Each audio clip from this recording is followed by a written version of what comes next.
Hello, everyone. Welcome back to the channel. This is John from Flippin' Ain't Easy, and just another Monday. Wanted to do the live stream.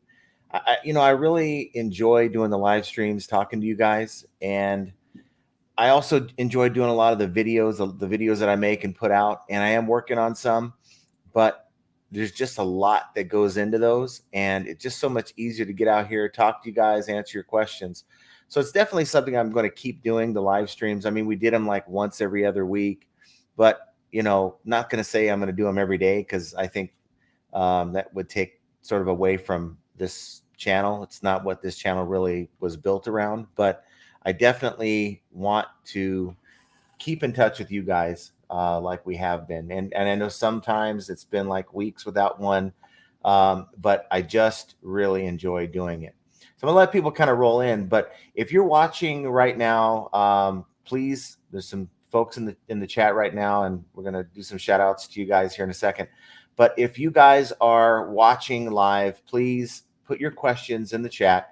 It so helps drive this program, the amount of interaction that you guys give. Without it, it's like a 10-minute, 15-minute video. So I can say the last few times we've had a lot of good interactions, and we've had to kind of stop short at like an hour and 15 minutes because some of you guys are like, look, I'm done. I got to get back to work. If you're watching this after the fact, of course, you can still interact with the video, comment down below, and your comments and your questions are important. I try to get to you guys as much as possible. I'm kind of behind the last, I'd say, week or two in getting back to a lot of you. The more the channel grows, the more people see the videos, the more questions and comments people leave, and it just gets harder and harder to get to it all in a timely manner. It used to be that I would kind of get to bed late, and I'd sort of lay in bed for like 30, 45 minutes, an hour, and just answer a lot of your questions. Now that Jenna has this new schedule where she's getting up early, I'm getting up earlier with her.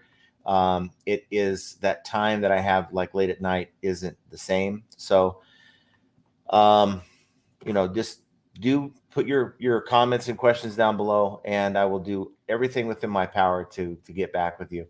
But no matter how you're watching this, please do me one favor, and that is hit the like button. I mean, you don't have to subscribe. I mean, I definitely welcome you on board the channel if you do subscribe, but don't subscribe unless you like the channel, because that hurts the channel if you subscribe to a channel and never watch them. So please just hit that like button. And for those of you, my last minute live streams, it tells me that a lot of you are hitting that notification bell. So thank you. I got up this morning, and of course I did a lot of my shipping last night, thankfully, because the worst thing for me is to, Monday morning I'm getting up and I have all these things that I have from Friday, Saturday, and Sunday that I need to ship. And that is, like, to me, if I allow, let's say, stuff to happen on Sunday where I can't get to my shipping, man, it just kills my day. By the time I'm ready to get my routine started to list and all that stuff, I am just pretty much done. And it's just not a way to start off the week. So hopefully you guys aren't dealing with that situation. I mean, hopefully you are, in a sense that that means you're making sales, right? Nothing worse than just forgetting to get your shipping done Sunday night, and you wake up Monday morning and it's like, I still don't have nothing to do. So hopefully you guys don't have that situation. So let's say hi to some folks. Austin, hello all. Hope your sales are good. Mine is like a bad roller coaster ride. So Friday, I think, was it Friday? Yeah, Friday we had good sales, like $700 in sales, and it was just, my phone was going crazy. Saturday, not a whole lot. Sunday, not a whole lot. It's almost like eBay knows when I'm working and when I'm not. So, like, for instance, I had company, high school friend came out. Of course, when you live in Vegas, what happens is people tend to want to stay with you, that kind of thing. So they crashed here at my house, and of course you're entertaining. So it's 2 days. Went and played golf 2 days in the 107-degree heat, and you know what, 20 years ago, my body would have been okay with it. But, today, no, I feel like I was half dead last night. And I woke up this morning and I still don't feel 100%. So forgive me if I seem kind of out of it. It's really not because of that. It's just that I am burning the candles at both ends. And it's just one of those things. So we're back on schedule now, and it's just trying to figure out. I had my drafts that I listed over the weekend, and before I did anything, launched those drafts when I had time. Came in, sent my offers out, and got an offer. Okay, you guys are very lucky for me in that it seems like whenever I get on these live streams with you guys, I get some kind of interaction from eBay. But I just looked there; it looked like a low ball offer, and I'm not really all that interested to be messing with it right now, anyway. But get the things done, the minimum things that I need to get done on the weekend, and then just spend the rest of the time just trying to take the day off, if that makes sense. And it's almost like eBay knows that I'm not giving it full attention, and therefore it just kind of puts me on the back burner as well. But I've had my days where I don't take days off, but I've taken most of the day off, and it's given me like a reminder, hey, I'm right here. It's like it's tapping me on the shoulder, like, hey, it's eBay, don't forget about me. So I don't know. We're already at the summer slowdown, and I'm feeling it. My sales are down, and I'm sure a lot of you have your sales are down as well. This is on my main account. And what can you do? This is part of the summer grind, and so I just want you to think about some of the things that you're doing. Maybe you can share them in the chat or in the comments down below. But let's say hi to some people here. Said hi to Austin, so thank you for joining and actually getting here early. We have Ping G from Anaheim. Thanks for hanging out. We have Ricardo. How you doing, Ricardo? Greetings from Orange County. Please smash that like button. Yeah, don't do it for me. Do it for Jenna. But she's up there she's actually doing the training, like a six-week training for her job. And so she's not able to be as involved in the channel as she'd like to be. But definitely smash that like button. I appreciate it. Why work? Hey everyone, thank you for hanging out with us. No One Design 2, sunny and hot North Carolina. Well, I guarantee you it's not as, maybe more humid, but we're at like 107 degrees last time I checked, and it's just insane. And I was out in the garage, I do my thing. Maybe I'll cave in and get like a little swamp thing, a swamp cooler, but it's just I was out golfing in it the last couple days, and sitting in my garage working is not as big of a deal. So I'm actually just sort of acclimating. When you live in Vegas or anywhere that's hot, you acclimate towards that kind of thing. So One Man Show is in the house. Thank you for hanging out with us. Elio Mora, sup John, here to support you. Thank you for your support. I see a lot of the same names, and I'm just so thankful for you guys. If it wasn't for you guys, I'd be sitting here. I might as well just sit in front of my mirror and just talk, because I'd have no one to talk to. Biscuit Butt, of course, is in the house. I was hanging out with Biscuit Butt yesterday evening. We were getting our butts handed to us at a casino. Wasn't that bad though. But you got to take a break and get away once in a while. All right, so let's see what we got here. We have Austin. Here's a good question, I think. Buyer bought a 1-year warranty with the printer they got from me. It's now broke, and I told them to contact eBay. Does this protect me from a return, or should I keep telling them to contact eBay or the warranty company? Well, here's the thing. I've had issues with printers like HP, for instance, and if you're not the person that set up the warranty after so much period of time after you pay for it, you have to set up a warranty with register the device. And for me, like, I had one where someone had already set up the registration, so they wouldn't even deal with me. And that's like on one of those open boxed customer return items. They got it, they registered, they found out they didn't like it, and they sent it back. And so it's tough. What I do is this. I offer in my listings, when possible, I offer a 1-month warranty, because let's think about it this way. And this is an argument that I had with eBay about a year and a half ago. And that is, look, they buy the item, they use it, so it works just fine. They use the heck out of it, and something goes wrong. And so my friend's calling me, and I'm doing a live stream, so that ain't gonna happen. Sorry, guys. So for me, I like to give the 1-month warranty because eBay's not going to back you up with that argument that the buyer broke it.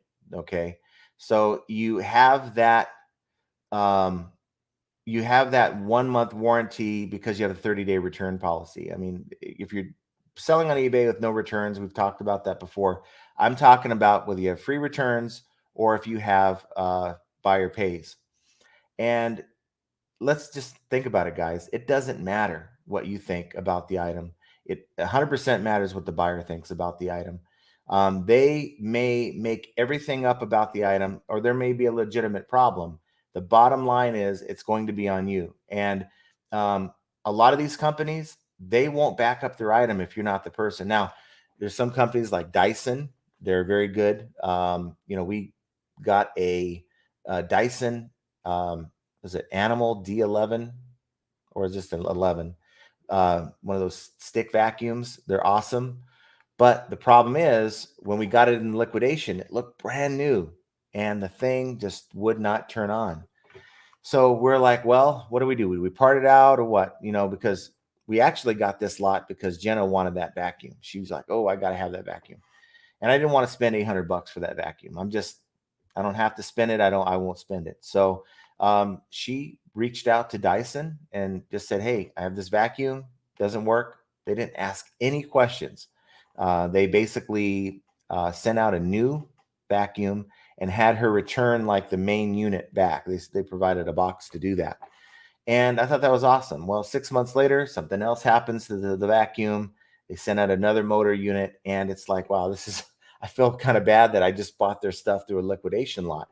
But there's companies out there like that will back up their stuff, and that's good. And you want to have the buyer, because the buyer may not even want to deal with returning your printer. It's just a pain. And thankfully, you have a buyer that's willing to work with you on that end. Call the company, try to figure out what's wrong. Have them do that, of course, but chances are you're going to have to take the return if it's not within if it's still within the 30-day period. So sorry you're dealing with that. So communicate with your buyer, and maybe you figured out maybe it needs something. Maybe it's a $200-$300 printer. Maybe it's a $20-$30 part. Maybe you can say, look, I'll send you the part to your address if that's going to make you happy, prevent me having to spend that much anyway on a return label.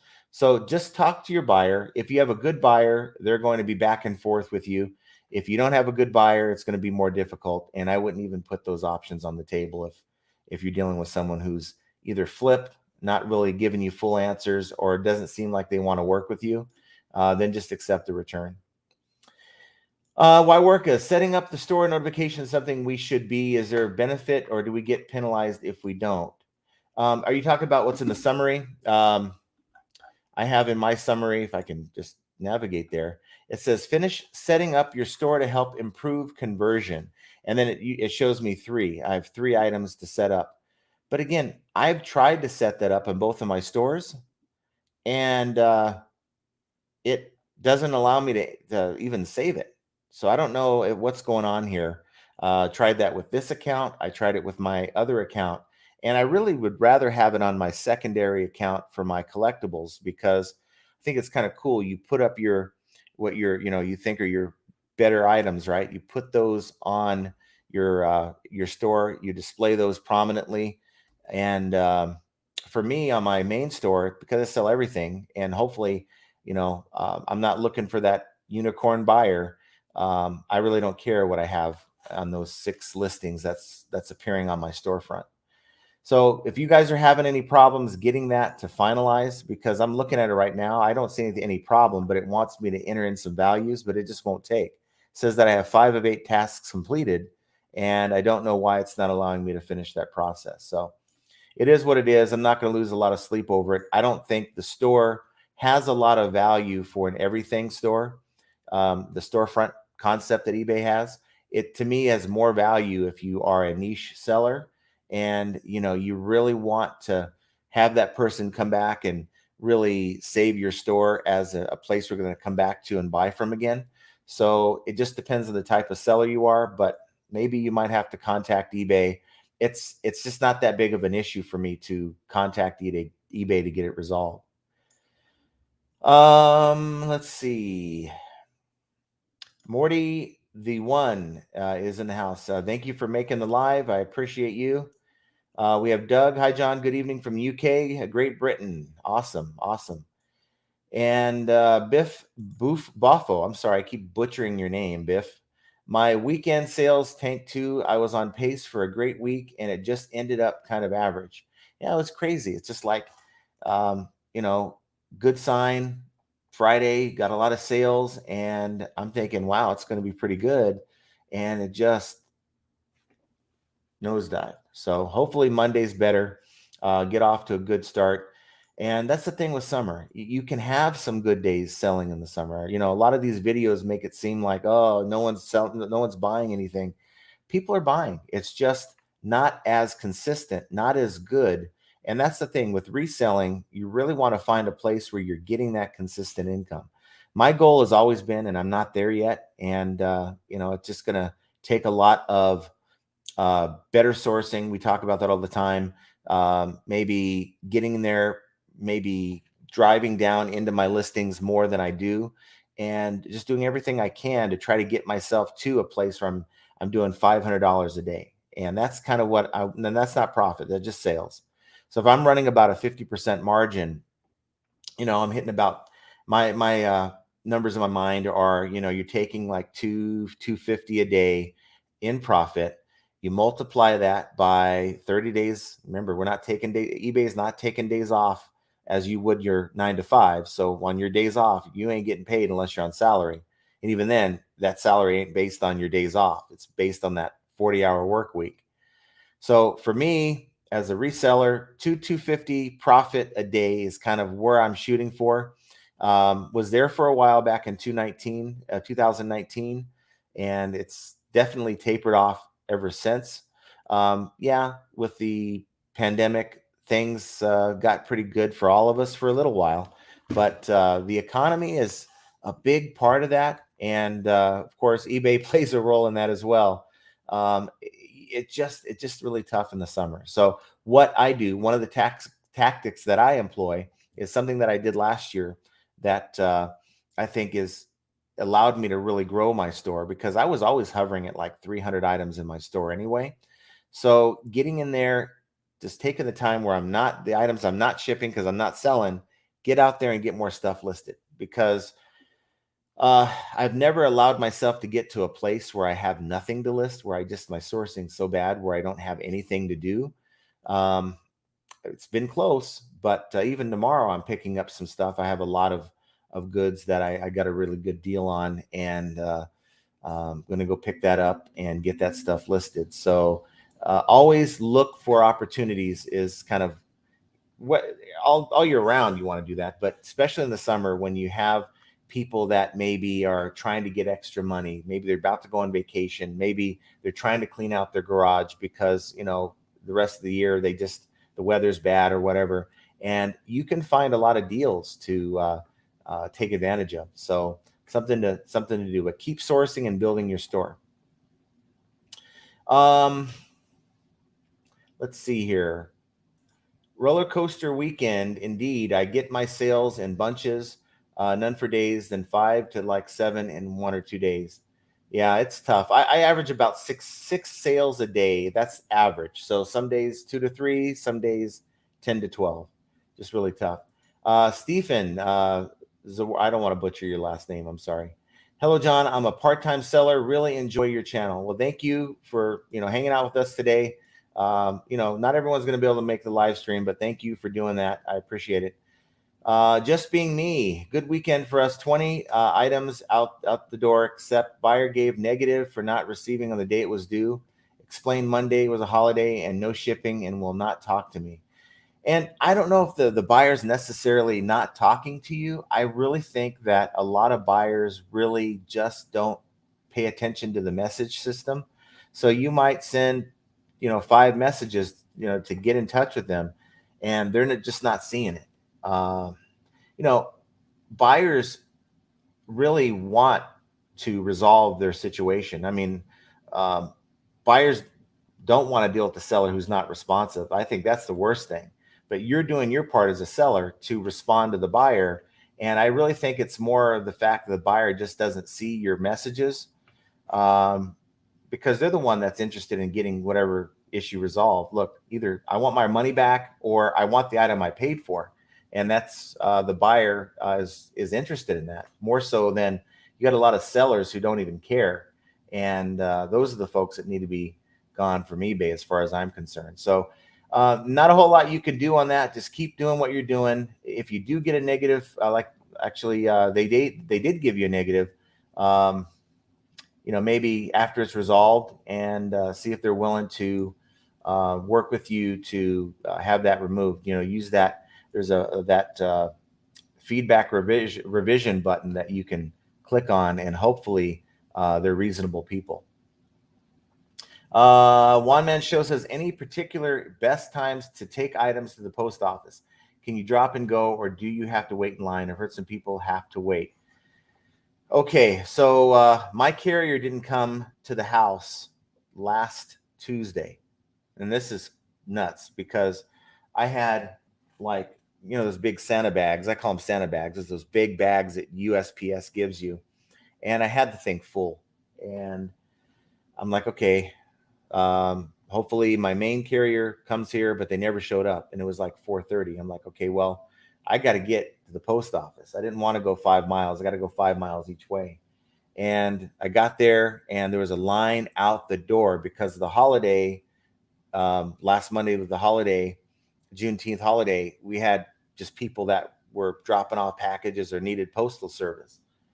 So I'm like, okay, look, Jenna was out in the car, and no, actually, she's waiting for me. She was getting off at 5. She was out in the car.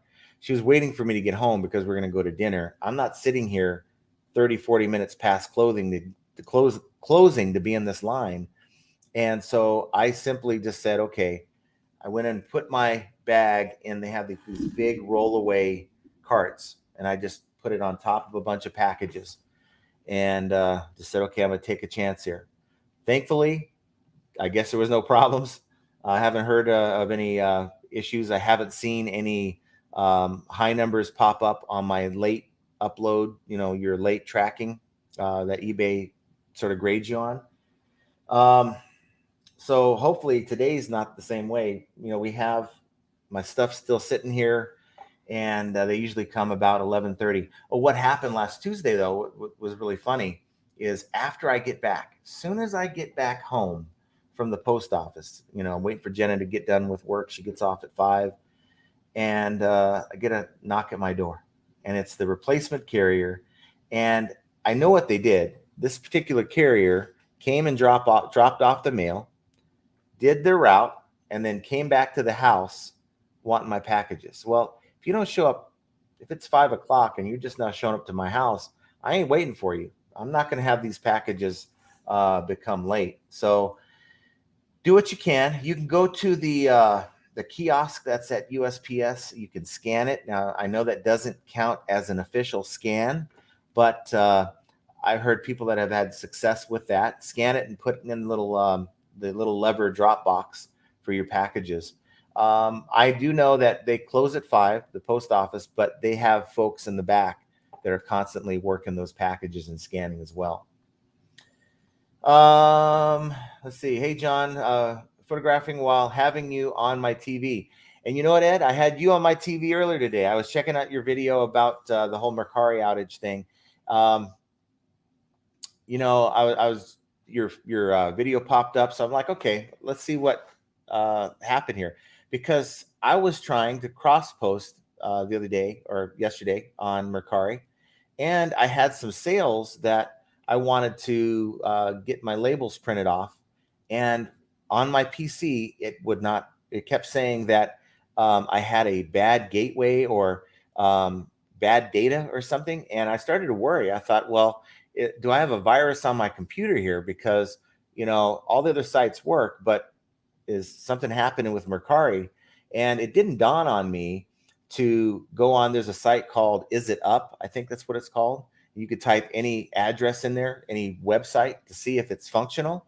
And, I was in there, clearing cache, clearing cookies, rebooting my computer. And finally I went to that site and it said Mercari was down. So I figured they had some issues, but I didn't even care enough. I said, you know what, I'll just put those packages off until today, this morning, and which is what I did.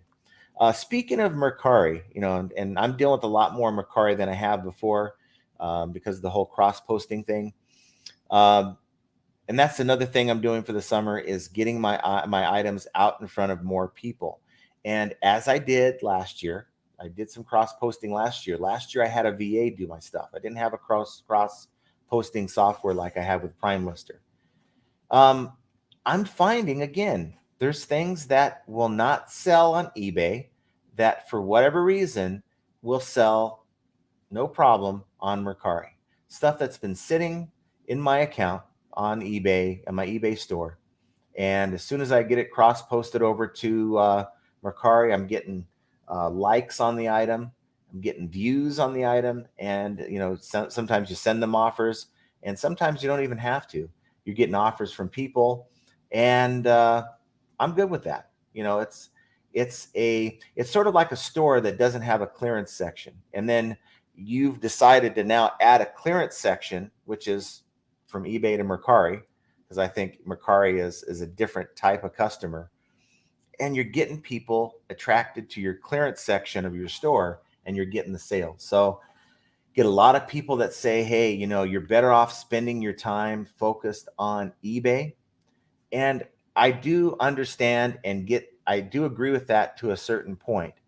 If eBay is your main bread and butter, you want to spend most of your time on that platform. But you need to spread out your inventory to other sites. There's some people who may never want to do business on eBay. Maybe they can't. Maybe they've been banned. I guess you don't want that kind of buyer anyway. But for whatever reason, maybe they enjoy Mercari. They just like the way it's set up. Many, many different reasons why. But there's buyers out there that are looking for your item that'll never see it if you're just hanging out on eBay. And it's the argument to the whole, just keep listing, keep listing, keep listing. That mentality is something where we sort of have that set it and forget it thing. And we forget maybe there's something that's not right with the listing that we did 2 months ago. And that's why the item hasn't sold. So maybe if we get in there, and my process is this, I don't just cross post to cross post. My process is this. I list it on eBay. Okay. After 30 days, before the item's about to flip over for another 30 days on the fixed price, I will take a deep dive in that listing, maybe change some photos around. Maybe, of course, my price might be wrong. I'll check it against some other listings. Maybe I need to promote it more. But once I launch that listing, okay, I'll go into Prime Lister, select the item, and I'll cross post it over to Mercari. And that's working for me. I'm getting sales on items that I'm putting them in my clearance store, which is Mercari, if that makes sense. Now, I do have Poshmark items, not so many as I once had, but that process is getting me extra sales. So you got to do what you got to do. It's part of the summer grind. Ed, I appreciate you. I appreciate you watching the program. I do think I've used the cross lister that you do advocate. I don't think there's anything wrong with it. I just think that for the same type of listing software, you're actually spending a little bit more than you should on some of these others. And in Prime Lister is probably right in the middle. There's even some that are free. Forget the name of that one. but they're not without their problems, I think. And you can have the argument that you get what you pay for, but I've used the other one, the one that you use, and I really just like the whole layout. I mean, if I didn't even have a sponsorship thing with Prime Lister, I would probably tell you my honest opinion. Well, I definitely would tell you my honest opinion. And for me, it's about, I don't want to spend a lot of money on cross listing stuff, which is why I didn't really continue with the whole VA argument that I had last year. Get a VA to do your cross posting to Mercari, save your time. But this software, it saves your time like most cross posting softwares should, but I'm not spending, what is it, upwards of $70 a month to have that privilege. It's a lot less than that. And of course, quick plug, if you're interested in trying it for like 7 to 14 days or whatever it is, there will be a link down below. Of course, I didn't get that link in there just before we launched. So there will be a link down below if you're watching this after the fact, and you can try it without a credit card. Don't even need to give them any of your details other than your email address. See if it works for you, and use that affiliate link. It does help the channel, so I certainly do appreciate that. Baubles, blings, and needful things. I'm so glad you're on right now. Need your voice to help boost my mood this afternoon. Very drag butt, sad kind of day. Hating on eBay too right now. I really write and chat, but I'm always here. Well, thank you. Is that Bubbles or Babbles? Babbles. But nonetheless, I'm happy you're here. Thank you for hanging out with us. We have about 60 people right now, and I'm glad that you're one of them. Today, I told Jen, I said, I'm just not feeling very well today. And I'm not. Have you ever gone on a long road trip, and the day after, you get home and you're tired, you go to bed, and the day after you feel like run down, kind of like got hit by a truck kind of feeling? That's kind of how I feel today. And I've powered through it. I've been trying to power through it. Just keeping myself focused, thanks to Ed out there, check out his channel. I threw a video of his on, waiting for Mr. Tommy Bernard to hang out with us today. I actually was listening to one of his later, I think the last one he did was in February. He has a live stream program, and just listening to that while I'm working. And yes, I think if you're doing something and you're listening to something in the background that is also about that thing that you really don't want to do, but you need to do it, it does provide you some motivation. I mean, there's some channels that I listen to, and I don't really quite agree with all that they're saying, but for me, it gets me motivated. And so to each his own. And I'm glad that I am somewhat motivating to someone, and it keeps me doing what I'm doing. It keeps me thinking, as a content creator, you're always thinking, is this information someone's even going to want to listen to? Is it something that they find useful?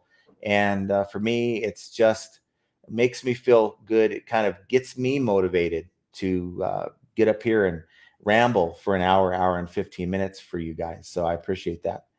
Let's see. One Man Show says, is there a point to sell something as is if the return money back guarantee is going to be in place anyway, or is it untested and more appropriate description instead? So, okay. To say as is more of a deterrent to a buyer who doesn't know better. So if a buyer doesn't know there's no such thing as no returns on eBay, seeing something as is may be a deterrent. Well, if I buy this, I'm stuck with it. And they may just say it's not worth the risk. A buyer who knows that there's no such thing as no returns, and they know that you say as is, but it doesn't matter, they'll still buy it in an attempt to try to make it work. And then if it doesn't work, they'll just open a return and make up something. So with eBay, you're kind of taking a gamble. If you get someone who doesn't know any better, they won't return it. And let's hope they read your listing, because if they buy it and they not only don't know anything about eBay and they just don't read the description, then you're going to be dealing with a totally different type of customer who just is now surprised that the item doesn't work.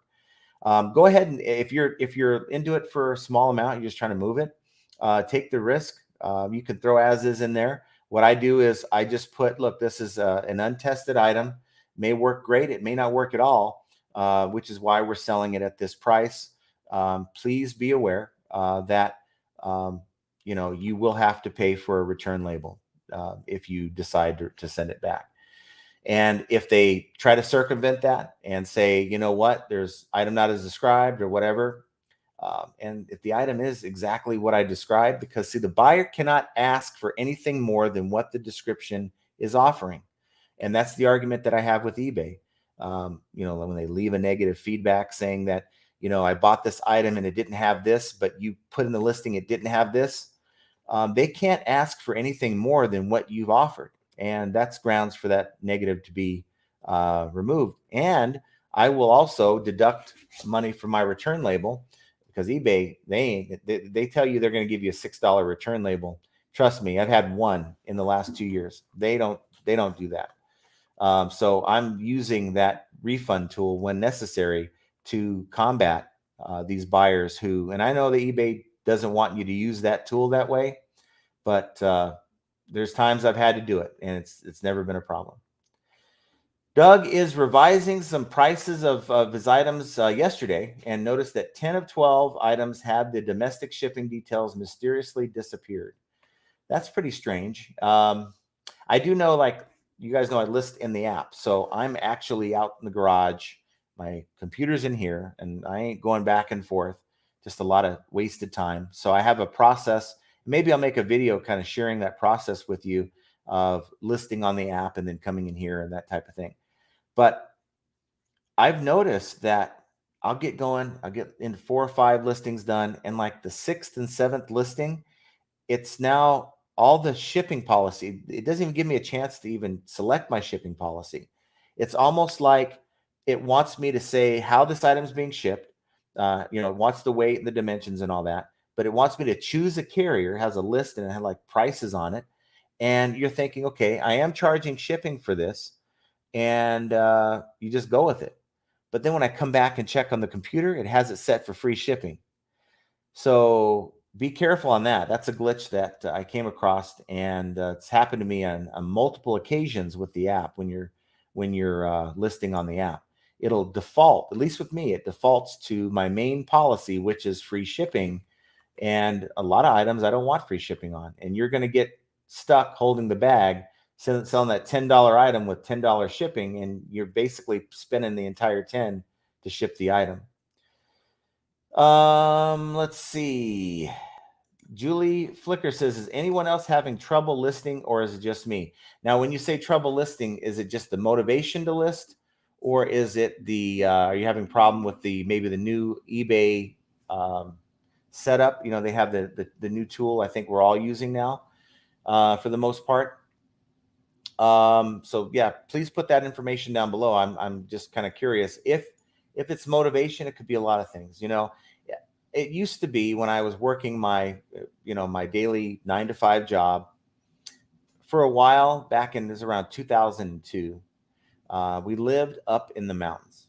So we actually had a house up in the mountains, and on the way down, I had to drive all the way down the mountain, and it was about a 45-minute drive into work.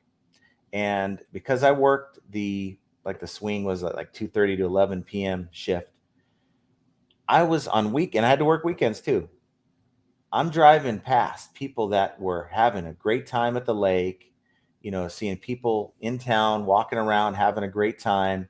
And it's like, I ain't motivated to go to work like this, and it just was a drag. You're seeing all these people having a good time and you're wanting to do that. So maybe it's that, you have this opportunity as an entrepreneur, right? We think we can make our own schedule. And so maybe I'll go out and just have a good time.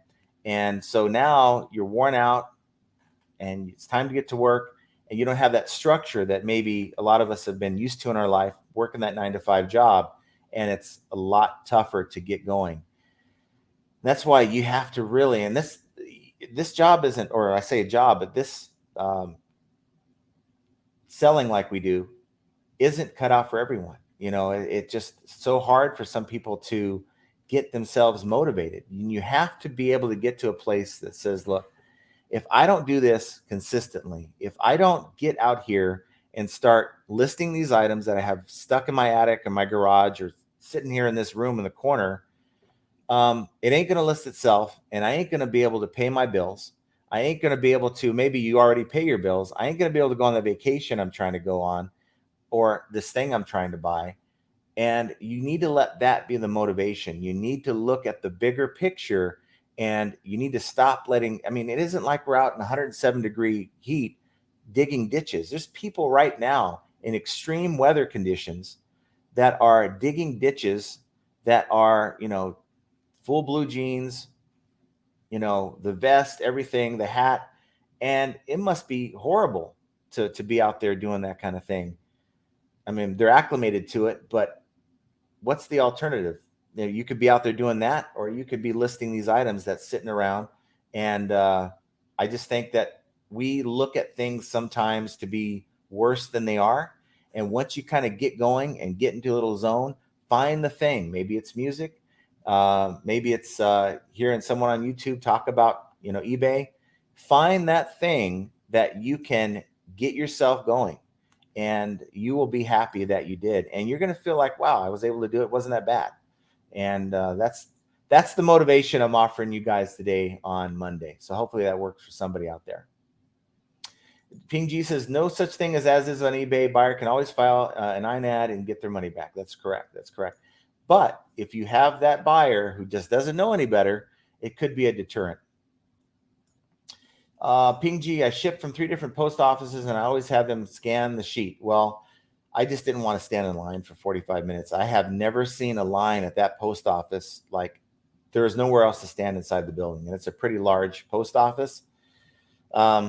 Yeah, I started to stand in line, and I said, what am I doing? Just drop the stuff off. And thankfully, I didn't have any issues this time.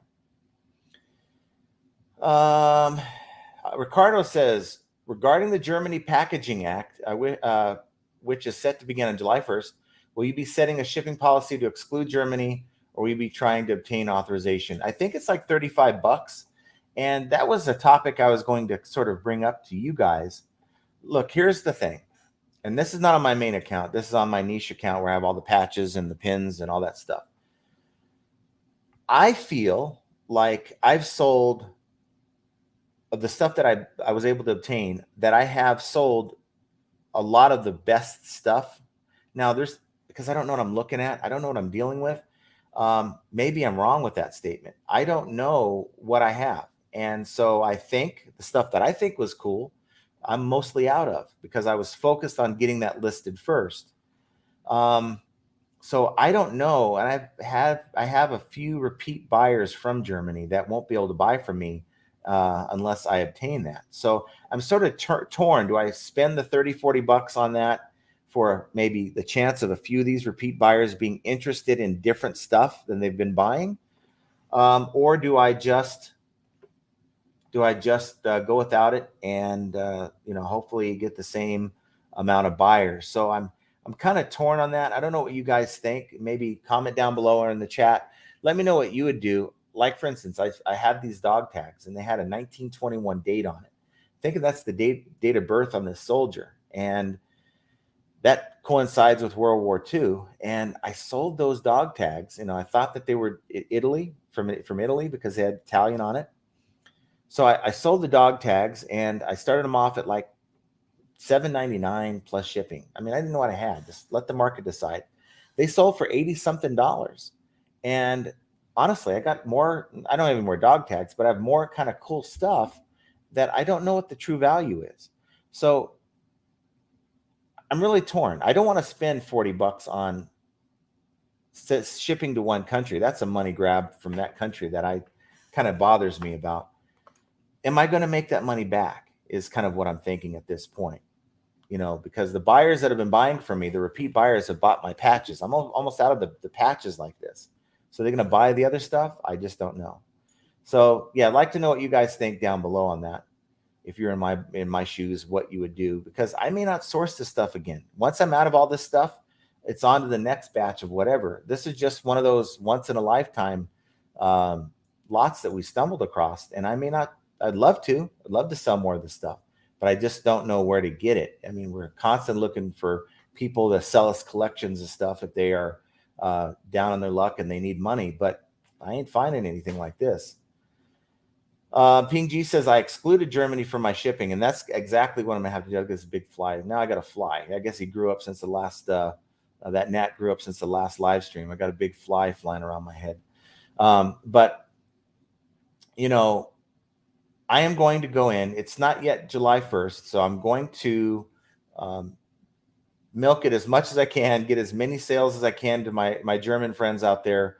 But I think July 1st, I'm just going to go in and change my shipping policy to reflect no Germany, unfortunately. Babbles,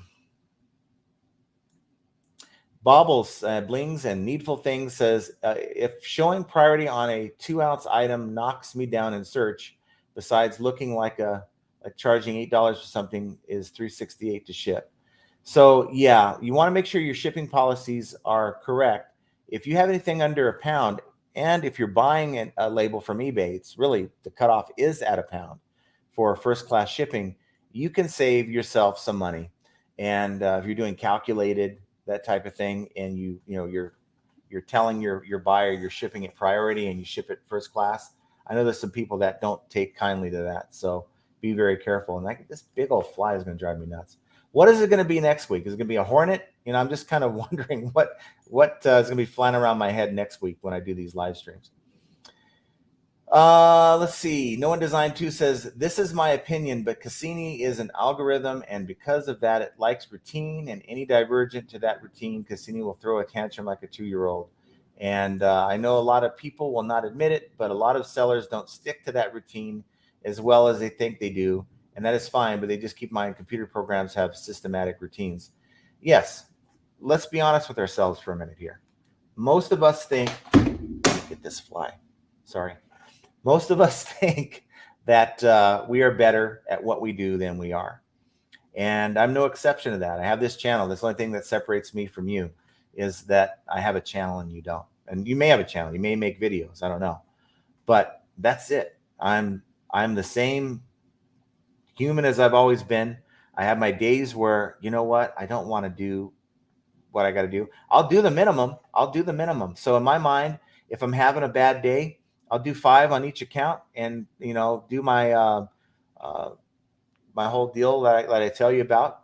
That takes about 15 minutes, where the listing's about to recycle. I'll just go through it and repost it, do my cross posting. And you know what? I'm calling it a day. Those days are few and far between because I really get myself motivated. Like today, I could have done that. I could have wrote it in. I could have not even done a live stream. But you can't allow yourself to continue to be that way. So I think we need to each take a look deep down in and to really ask ourselves, did I give my best effort today? And if not, why? What can I do differently next time? What can I do differently tomorrow? Because for me, if you are kind of just writing it in, eBay is going to write it in back. And this is one of those things, I can't prove it. We talk about, there's people that comment on this channel that come out of the woodwork and say, well, you say these things and you can't prove it. There's a lot of people that say things they can't prove. There's a lot of channels that have 100,000+ subscribers, and they take the word for the person that's up there saying, this is what you should do. This is why you fail on eBay, and this is why you'll never be rich on eBay.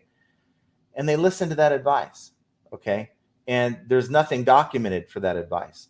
So when I say, look, this is what I think eBay looks at all the things that you do and how much you interact with eBay consistently is the sales load that they're going to give back to you. So, and it makes sense. If eBay looks at you and says, look, this guy lists 5 items a day, and they don't even list on weekends, we're going to give them 2 sales a day. We're going to average that out. Now, eBay doesn't provide the sales, so I guess I misspoke there. eBay provides you the traffic, okay? They provide you activity. So if someone's searching for your item, they can choose to put you on page 1 or page 10. And of course, promoted listings has a lot to do with that. But I really feel like the algorithm plays a huge role in how often eBay bumps your items up, okay? Because if you have a routine where you're listing 30, 40 items a day, let's say your competitor lists 5 to 10, who do you think eBay is going to trust with that buyer to fulfill that order? Okay. Is it the person that looks at it once in a while, or is it the person that's always on eBay? And eBay, I think, is never going to overwhelm you with too many orders. So they're going to give you what the algorithm feels that you can handle as a seller. And you might be like sitting here, look, I want to sell it all. Give me all the orders. But eBay's looking at it like, really? Is your activity, is your track record supporting your eagerness to make these sales? Are you really getting your items listed on a timely, every week? Are you listing the same number of items, or every day are you listing? Do you have drafts that you launch when you take the day off? Are you consistent with what you do? Are you quick with getting back to your buyers? Are you quick with getting best offers out? Are you quick doing all the things that eBay wants you to do? And I really think that the algorithm really considers that as it drives traffic to your listings. And again, I can't prove it. That's just my experience. If you try taking a couple days off from your normal routine and see what happens, you'll probably have a good day the next day, but a few days down the road, you're probably going to see a huge dip in sales, and that's tied to the traffic, right? eBay controls the traffic. They cannot control that buyer hitting that button, okay? That buy it button, that's on the buyer.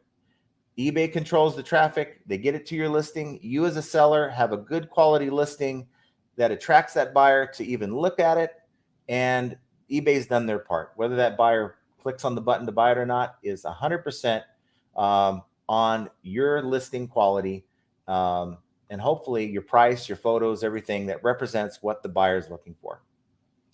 Mad City Resell. Hey, how's it going? USPS has been losing my packages so much that eBay rep suggested I contact the police. They've lost 6 to 8 packages in the last month and will take no responsibility. Wow. I've never heard of anything crazy like that.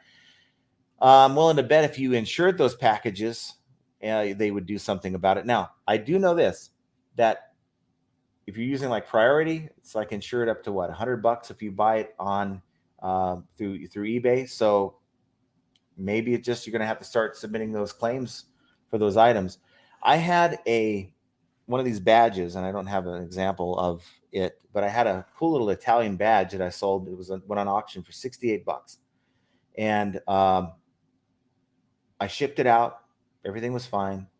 The activity on the tracking showed that it got to the destination post office, and then nothing. The guy's like, "Where's my item?" I'm like, "Okay, work with me here." And again, it's one of those good customers that actually communicated with you, and we didn't have any activity. Like a week passed, it still wasn't delivered, didn't have any activity.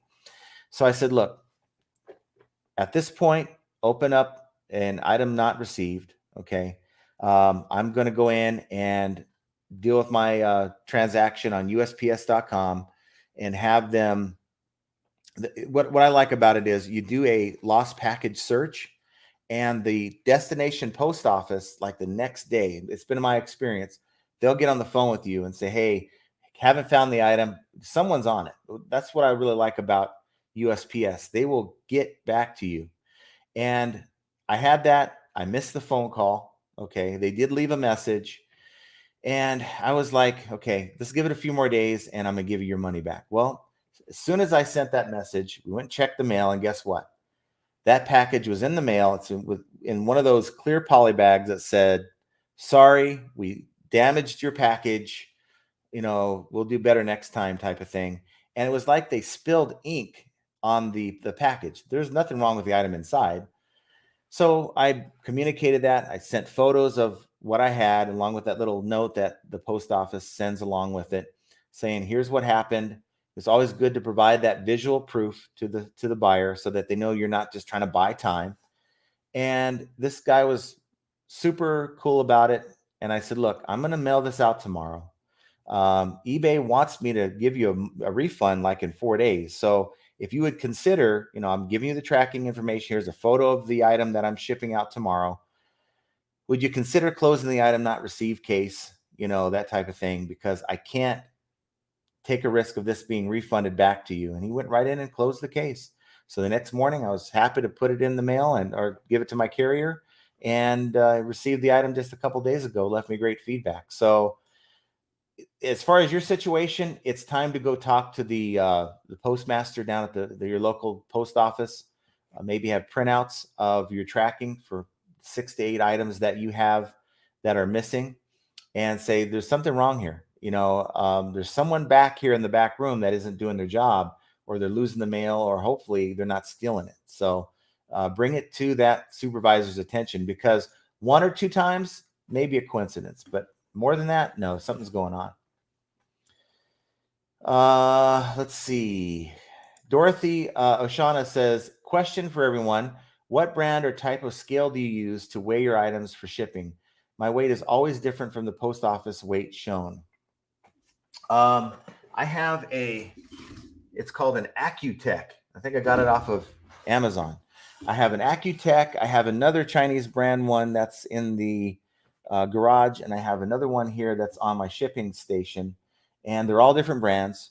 The common denominator is that they have the type of scale that has that looks like a phone cord that goes to a digital display that you can maybe put up on your wall or in a prominent place to where you have it to where it's not going to move. I have it like those 3M double-sided tapes that are holding them in place, at least the digital scale or the digital display.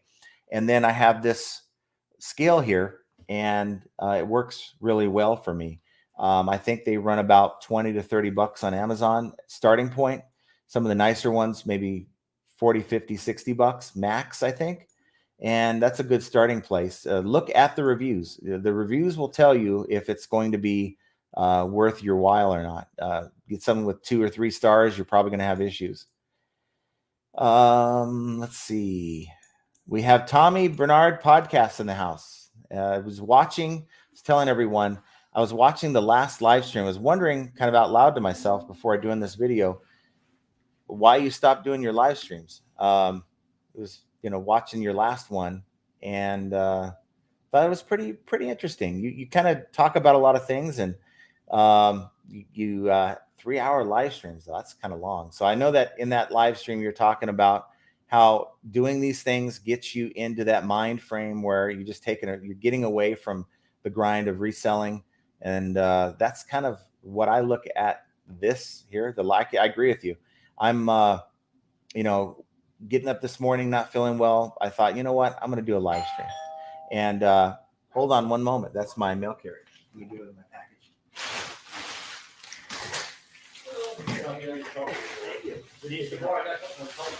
No, good. Thank you. Appreciate your help. Sorry, guys. Normally don't like doing that, but I didn't want to have to drive to my post office. That's probably one of the best carriers I've ever dealt with. This guy, he's super good, and he's not even my main carrier. He's like the backup carrier. So I'm very happy that I was getting kind of worried. They normally come about my time, about 11:15 to noon, and it was going on like 2 hours late. So I was kind of getting worried. So didn't want to miss that opportunity. So I do apologize. But yeah, Tommy, do like your format. Just wondering why you don't do it anymore, or at least you haven't been doing it. Just an ordinary girl. Does eBay have a limit for people? I know that Amazon definitely does, as I was told years ago by a rep when they still had them. So if you reach your velocity limit, you're screwed. I don't know. I honestly feel like your limit is the effort you put into your store. So if you list 10 items a day, there's a number that, well, again, they don't push the buy button for the buyer. So it's the amount of traffic that they drive to your listing. I really think it's the amount of listings and the amount of activity that you give eBay on average on a daily basis. I really think that really pushes your views up. Now, if you're killing it on your promoted listings, I mean, of course, that's going to drive your listings that much more. But there's no book for it. There's no book that eBay has that says this is exactly how the algorithm works. We just got to use trial and error. But from my observation and my own activity, when I get lazy, eBay gets lazy. Let's see. Since I am shipping lightweight items, I'm using a kitchen scale, although I have one free from the post office. Yeah, you can get some of those as long as, look, most scales are very accurate. So if you have something you know is 8 ounces and you put on the scale and it reads 8 ounces, I think sometimes you get these employees that are fast with trying to weigh your item. Maybe they're fat fingering the scale by accident. Maybe their coworkers leaning on the scale. I don't know. But they're going to make mistakes no matter how good your scale is. And, I wouldn't worry about it. Just find a good one that gets good reviews and just go with it. Tommy says, yes, every store has a traffic limit, 100%. Mad City Resell. I overly protect all my shipments, tape out of my labels, and always wait. Handle each package one at a time, count all packages, compare on the receipt, and I'm baffled. Well, I don't know. Talk to the postmaster. That's what I would do, because it's time to get a supervisor involved in that situation. Let's see. Wargus, you need to buy some valves there. It's really weird how every time I email eBay's defect department, as soon as they reply, which is usually pretty fast, it gets me a few sales right after. It's like me saying every time I go on a live, I get a sale or I get some activity. It's just, I don't think that they have any control at all. I do know that sometimes your store can get, it's possible your store can get corrupted. Mine got corrupted back in 2019 where I didn't get any views or traffic for 3 days. Let's forget sales. I got none. And I had like a 300 item store at the time. There was something wrong, and they got someone in the back office to help me. It took 48 hours and my sales are back to normal, to the point I was going to shut down that store, that account, because there's something definitely wrong with my my store, and they had to have someone get on it. Just Being Me says they sent message to tell me but won't reply to me. Open a request and ask where the item is at. Tracking says it's late, but they won't look it up. eBay is removing the negative, said it's not my fault. So yeah, that's half the battle, getting them to remove the negative. But then, of course, you're still responsible to either make sure the item's delivered to the buyer or refund the money. So the second part of that battle is at some point that item doesn't show up, you're going to have to refund those items. And let's hope that the items get back to you and not to the customer. Biscuit Butt says, knock on wood, I've never had an issue just putting packages in the bin or leaving the counter. And it's sort of like, you sell an item and you hope you don't get that return. Chances are you're not going to get a return, but you have that small percentage where if you don't do everything you're supposed to do, like getting it scanned when you're, turning it in, that it can happen and bite you in the butt.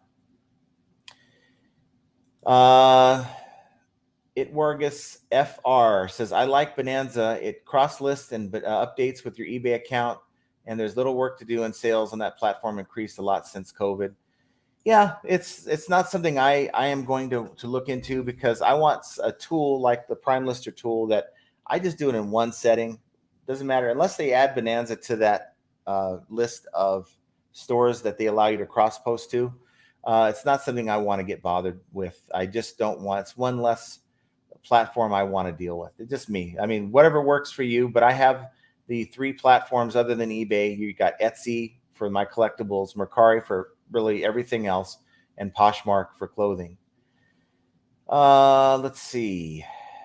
Ed says, glad you saw my video. It just came to mind that you never leave your eggs in one basket. No, you don't. You don't leave it. That's the benefit of whatever cross-listing tool you're promoting. It's definitely a good tool. Whether you ever look at Prime Lister or the one that Ed's talking about in his videos, it's definitely going to make things faster for you. And I think a lot of us think that eBay is the only place where we can sell items. Now, and it actually drives me to another point, or another question that I had, and I'm glad that Tommy Bernhard is actually with us. And that is, a question to him was, I do know that based on what I saw in your conversation, that you actually weren't able to sell on eBay for a year. Now, I mean, maybe I missed something on that. Where did you go? Where did you go to sell your other items? Was it just Poshmark? Did you try Mercari? And what would you guess the percentage of sales lost was as a result of not being able to sell on eBay? I'm just curious because it's definitely, it's one of those things where I get a lot of people asking me, I can't stand eBay. Where can I go? Well, eBay is the only one that's going to drive the type of traffic. Of course, we're not talking about Amazon in this equation because of the whole gating issue. It's a lot different animal. But eBay is at the top of the list. So where are you going to find another site that's going to drive the type of traffic? That's all eBay is going to be responsible to do. The listing is up to you. If you have crappy items, crappy listings, crappy prices, crappy photos, then that's what you're going to get. You're going to get what you put into your eBay listing habits. Where are you going to find? Mercari is not going to be it. I get some sales on Mercari, but nowhere near the sales that I get on eBay. So that's kind of why I'm asking Tommy that question. Hopefully he can give us an answer down below, but I'm very curious about that. Mercari has higher valuations on video games too, but I'm not a big fan of their payout system. You know what? For me, I am okay with the trade-off of letting Mercari hold the money. The buyer gets it. They have 3 days to accept it, right? They accept it. Boom, money is released to me. I don't have to deal with the return in 20 days. If they get tired of that game or that item or rip it or break it or whatever it is, and then them trying to make up some story about, we're going to send it back because you didn't describe this tear in this item, I would trade that off. I would trade off the holding of my money for that item to be delivered. So I'm good with that. Let's see. Collecting Chaos says, like me listening to you talk while I attempt to identify Barbie clothing. Hey, I've sold Barbie accessories. Some of those pop up in my liquidation lots, and I've sold Barbie accessories before. So, hey, I'm good with that. Biscuit Butt says, well, I'm caught up on your vids. I'll listen to Trash to Cash podcasts. Those guys are funny, but I want to check out Ed and Tommy now. Okay. Well, some friend you are. Go ahead. I'm not going to give you a hard time about that. Let's see. Noah Design 2 says, hey, John, just out of curiosity, have you ever thought of doing a live stream with Biscuit Butt? Would be great to pick you guys' brain on reselling. Well, we did. We did do a live stream. In fact, I think it's the thumbnail of myself and his mug on the thumbnail, and he hasn't been back since. So yeah, it's definitely something we've talked about before. Oh yeah, okay. Yeah, here he goes. Here's his response. We have done a few about a year ago. Bring this channel down so he's better off on his own. No, I don't think you do. I think he brings his own perspective. We don't always agree as resellers, so it's always good to have a different voice. Maybe someone that can relate more to what you do, because I don't do everything that he does.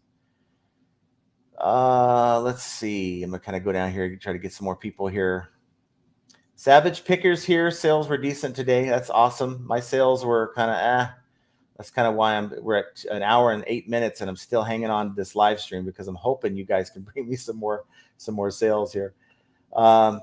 Julie Flicker says, no using Classic. Keep getting off Snap messages and can't change my international list. Yeah, that's a mess. Let's see. Why Worka says, all post offices should have a drop site for items that have a paid for label. I just leave them on the counter for my local post office and walk out. And you know what? If you have a good experience with them scanning your stuff, then you'll never have to worry about it. For me, if you're dealing with a larger post office, the post office has seniority employees. And I've worked in a union shop for most of my life. And I can tell you that you have your employees who will just skate. So it's like, why do I need to scan this? I can just throw it in the bin. And I'm the larger post offices, my experience is you have those employees, and I'd rather get it scanned. I took a huge risk by leaving my packages, but I just didn't want to stand in line for 45 minutes. And I'm way behind, aren't you, on your comments? So I'm going to try to hurry up and get to some of these. Noah Design 2 says, hey, John, maybe you can GSP on just for Germany and turn on international for the rest of the country. That's an option to get around the $35. I don't know if you can set up GSP and international. Anybody try that before? Because you only can can submit one shipping policy. Hurry and hit the like button to get that fly. Yeah, I need to get a fly swat. I think I have one, but I'm not going to use it on air here. Ping G says, my printer has a major printer jam, so I'm using the kiosk to print my labels, but I still have a clerk to scan the packages. Okay. Tommy says, we used to do 8 to 9 hours at a time on the live stream, I guess. I had to take a break. Tracy was moving. I had a business restructuring going on, changing all my systems. I think we'll be ready to waste time again soon. Yeah, be interested. You guys have a lot of fun on that. More fun than I'm willing to have. I'm not willing to drop like F-bombs and stuff like that. I want to keep it PG, but yeah, it's definitely different. I'm curious though, does YouTube like flag you for, sometimes you guys just say what's on your mind? I wonder if they flag you for that. Let's see. And he says his stuff is mindless banter, not educational at all. That's not true. You have to actually, with the videos that I watched of yours, Tommy, you actually have to kind of dive down past the 1 hour mark. And you guys start getting into stuff like talking about YouTubers and talking about stuff that's more eBay related, at least the videos I watched. So still good stuff. I'm going to actually, when I go back to work today, I'm going to throw the rest of the last video on and listen to it. So throwing you a bone there. Hopefully you can build your channel up. You have some good information. I like the way you guys have it set up. LSGS Rob says, well, yes, you can, but if you have both GSP and international, it'll auto GSP for the customer. I just turned GSP off and using pirate ship rates. And for me, if we were talking about the entire European Union is just needing you to do this, I would probably just pay the $35 or whatever, $40, whatever it is that they want you to be authenticated and just, deal with it. But we're talking one country, and I don't just ship to Germany. So I don't know. Just if I notice my sales are dropping off, I'll reconsider my position. But I just don't want to spend $35, $40 for the money grab. Tommy says we've had some great guests through Lonnie, Pete, Cincinnati Picker, where you get to see the real side of them. That's my favorite part of it. Yeah, I'd love to actually do programs with those guys. I think I'm, unless maybe you met them or maybe know them outside of YouTube, it's tough for a bloke like me to get someone of their stature to want to interact with my content, that type of thing. But who knows? Maybe in the future, I'll be able to have a video with one of those guys. Like their channels, I watch all of them. I like Pete. I like his bird and his cat, and I love all those things that he does. But yeah, those guys are pretty big time. And I'm still a small fish in a very large pond. We were at 12,000 subs, and I never thought I'd get to 12,000 subs, but here we are. And, is 100,000 even possible? I don't know. I'm not going to say it's not, but for me, I'm just grateful to have an awesome audience, and you guys are consistent, hanging out here in the channel, bringing up a lot of good stuff to talk about. And again, it's like being on an island. If you don't have a community of people to talk with, bounce ideas off of, then you're gonna this business is gonna drive you crazy. Yeah, the fly is back. Hit the like. I don't know what's going on. If I was a fly, 107 degrees outside, I'd find any way I could to get inside too. So I don't blame these flies at all, but I'm not going to start killing things on air. I'm not going to do that. I'll wait till afterwards. But guys, I just want to thank you for hanging out with me. It's definitely, hold on. Before we go, we got one question. Okay. Bring me one question. Legendary Salesman Antiques. They say, will on the future eBay will pick up again? I think so. We're just in a bad time of year, the summer. We're dealing with a lot of uncertainty in the economy. Let's get the economy back on track, and everything else will take care of itself. People are still going to have needs. People are still going to have wants. I think almost that a bad economy is good for reselling, in that they're not willing, customers aren't willing to go in and buy the item new. Maybe they'll settle for a used item, open boxed item, and maybe it is new and they can get it cheaper on eBay. People are going to be in a different mindset, I think, when times get tough and they still have that want or need and they can afford to buy it at your price rather than retail. I think that's really better for us. But how bad is the economy going to get? That's the question in my mind. So hopefully things work themselves out. I guess we just have to play it by ear and see what happens. But all you have is the control over what you do, right? You can't control the economy. You can't control all that other stuff. Got to get in there. If you're selling at half right now of what you're used to, double your efforts. Now, maybe you don't want to hear that, but it's a math game. So double your efforts. Get out there and list twice as much as you normally do. Maybe that's going to mean you're going to have to spend more time. But if you want to maintain the level of sales that you've had before all this craziness, then you're going to have to work a little harder right now.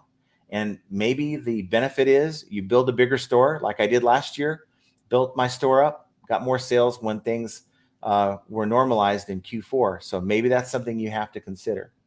But guys, slow sales, it's going to happen.